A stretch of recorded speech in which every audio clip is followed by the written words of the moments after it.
We don't know what the effect of this is. We have never, ever seen in 100 days commitments for $7-8 trillion we don't know if they're going to honor that.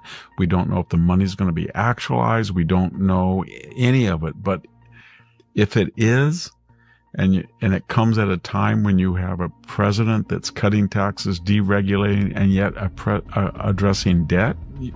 Victor Davis Hanson isn't holding back, and this is unlike anything we've ever seen. In a time of growing chaos, crumbling institutions, and a political class teetering on the edge of irrelevance, Hanson cuts through the noise with surgical precision.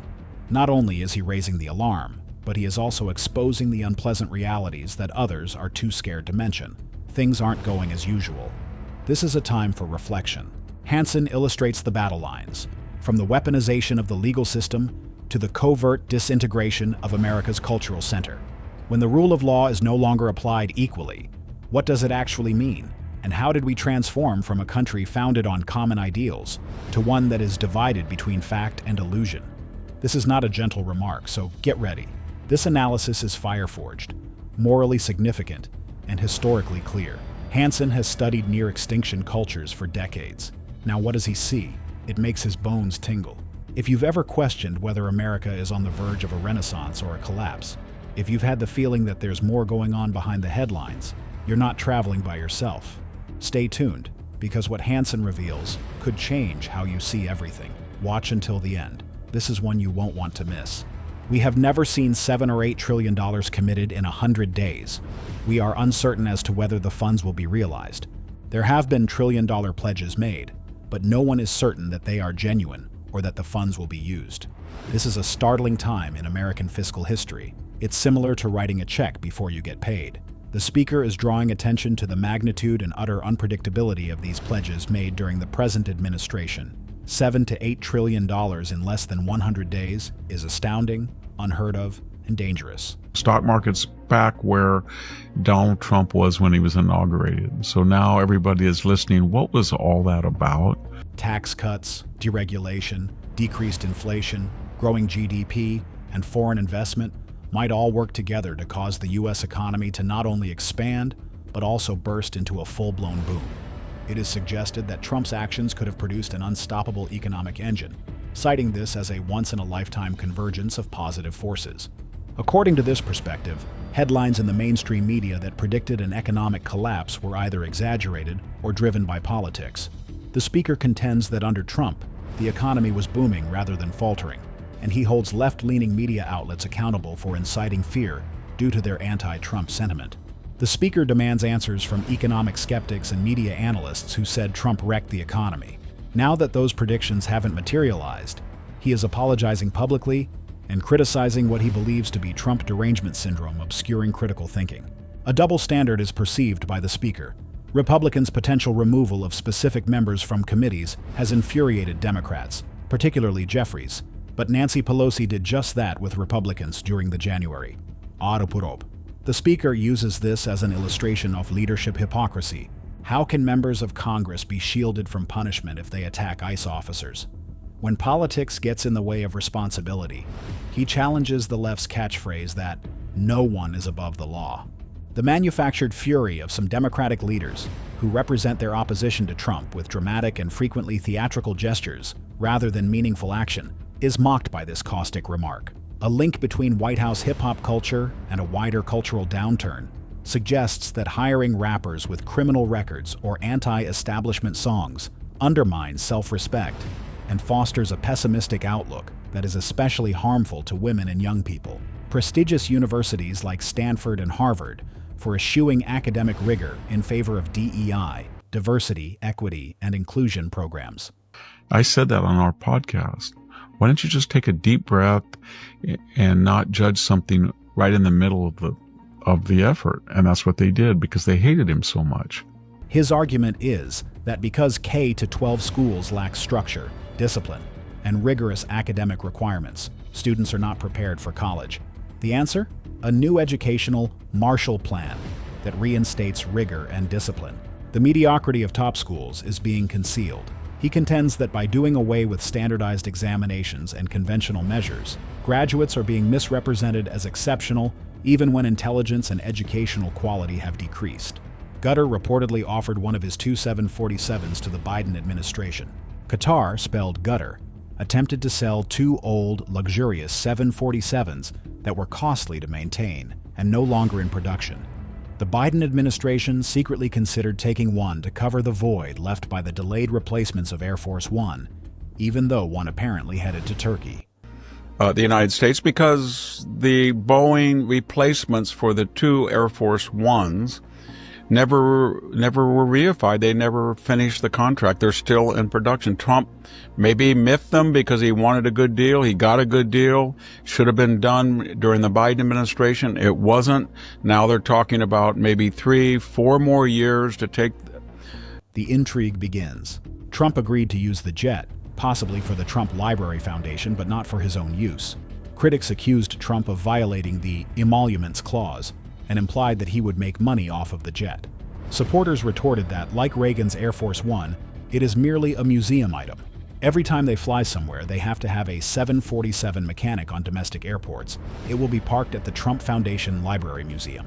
This line highlights the financial and logistical challenges of flying a Boeing 747, particularly for a non-governmental entity such as Donald Trump. The aircraft requires specialized maintenance, is large, expensive to operate, and is frequently unavailable at regular domestic airports. The most likely answer? As with Reagan's Air Force One, which is on display in Simi Valley, turn the aircraft into a symbolic focal point, a museum exhibit parked near the prospective Trump Presidential Library. A patriotic time capsule for MAGA fans to tour, it turns a practical liability into a PR benefit. Qatar has given a lot of gifts to the US, $1 billion base and $1 billion retrofit on that base. This section delves into Qatar's distinct geopolitical approach, which combines strategic generosity with soft power. Qatar gains power without firing a shot by donating and financing military facilities, such as Al Udeid Air Base, a vital American facility in the Middle East. They do business in the United States by exchanging money for leverage, goodwill, and access.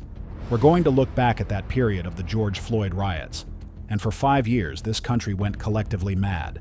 This section vividly depicts the national unrest that occurred between 2020 and 2021, including a pandemic, social justice demonstrations, political unrest, and institutional collapse.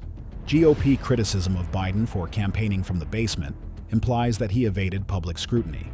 And then nobody said much, I guess, during the Biden administration. It was secret. When Trump went over there and they offered it to him, he thought it would, because he was getting all of this foreign investment, it was kind of, okay, we'll take it. We'll give it to the Air Force and maybe we'll have to retrofit it, but maybe, just maybe, it will come online before the two Boeings. It portrays the time as emotionally and institutionally unstable, with conventional norms, like academic honesty and free speech, being completely upended. This alludes to a contentious period when, in reaction to internal bias and racial friction, top military officials, such as General Milley and Defense Secretary Lloyd Austin, adopted anti-racism literature, such as Ibram X. Kendi's writings. Critics claimed this politicized the military and turned off prospective recruits, calling it woke overreach. The damage was real, according to this script, a significant decline in military enlistment from specific groups. The premise is that big tech sifts information, frequently producing sanitized or politically biased outcomes. Conservative viewpoints are allegedly suppressed or de-emphasized, particularly when contrasting January 6th with events such as the BLM protests. It points to a more serious issue with narrative manipulation or algorithmic censoring. Even after the Supreme Court invalidated affirmative action, stealing federal funds and charging exorbitant fees, establishing overburdened bureaucracies that weaken academic purpose and raise costs by hiring DEI executives and non-teaching positions. The moral compass of the ivory tower has been lost, and this is the obvious message.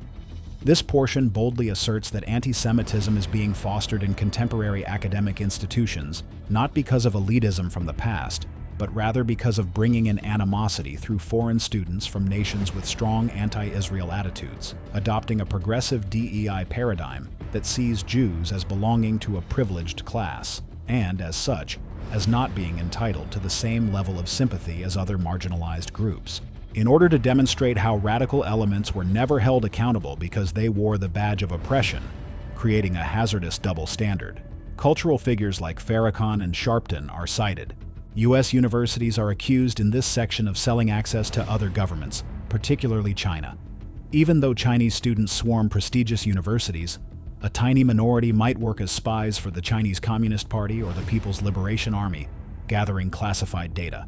The accusation, because these students bring full tuition, which is frequently covered by their government, colleges ignore the problem. Cash over the nation, to put it briefly.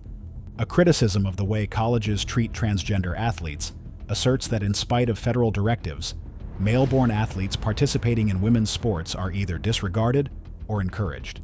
The charge is that in order to maintain political correctness, institutions ignore science, the law, and justice, harming the reputations of female athletes. Trump has his own 757. Do you really believe that the Trump Foundation Library will take this huge plane with all these accoutrements in it, that it doesn't need security, rockets, refueling? Affirmative action started in 1964. Now everyone is a victim, and the victimizers are shrinking.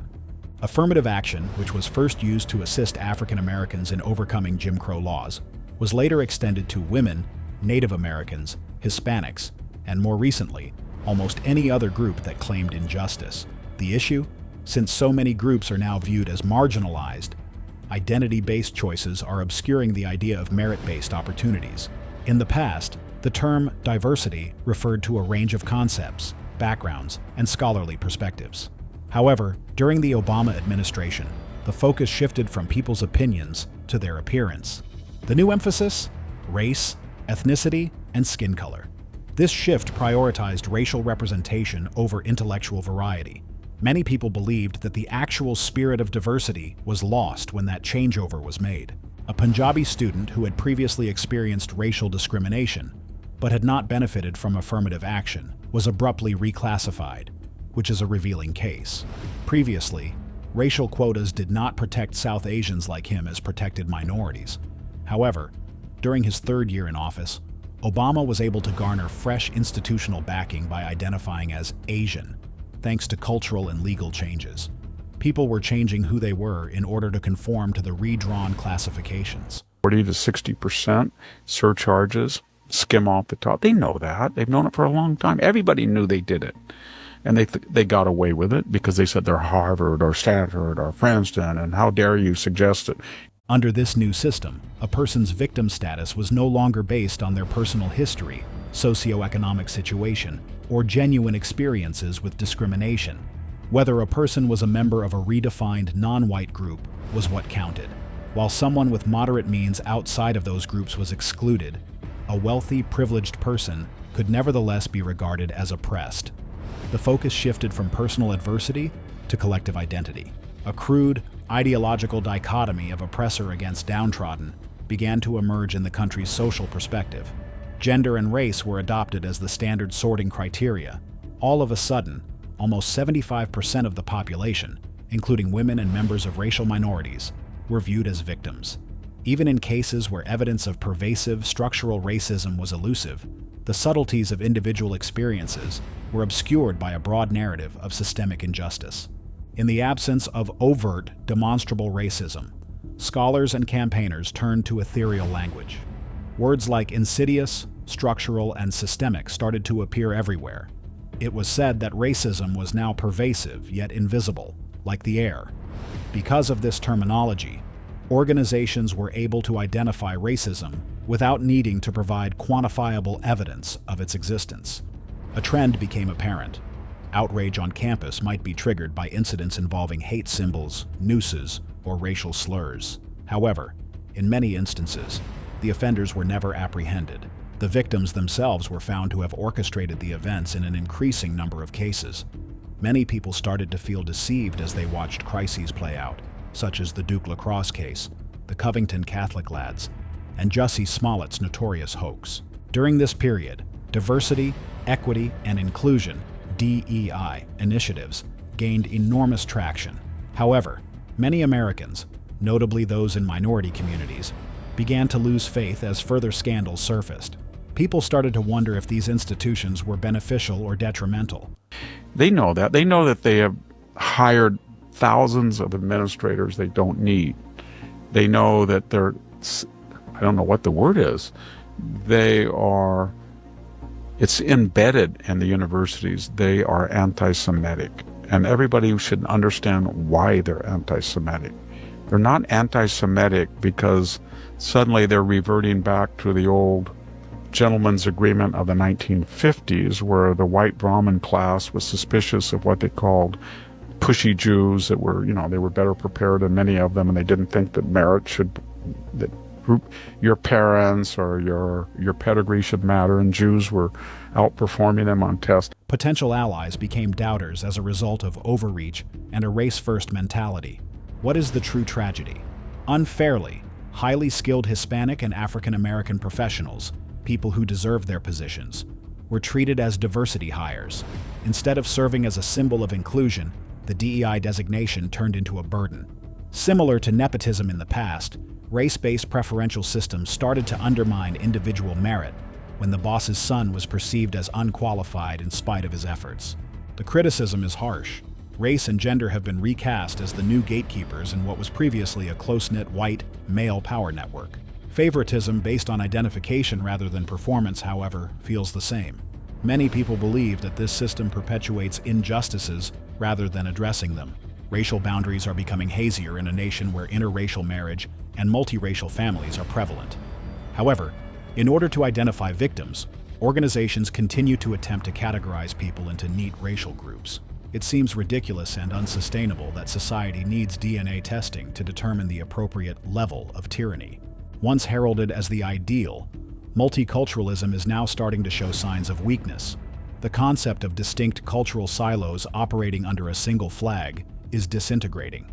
Many people think that a common American culture that values harmony rather than tribalism is the only realistic future. This implies that race must become incidental to identity rather than core. The weariness is increasing. Audiences are more likely to tune out when leaders use racial identities, such as a Latino man or as a black woman. Not because heritage isn't appreciated, but rather because people like to interact with concepts rather than classifications.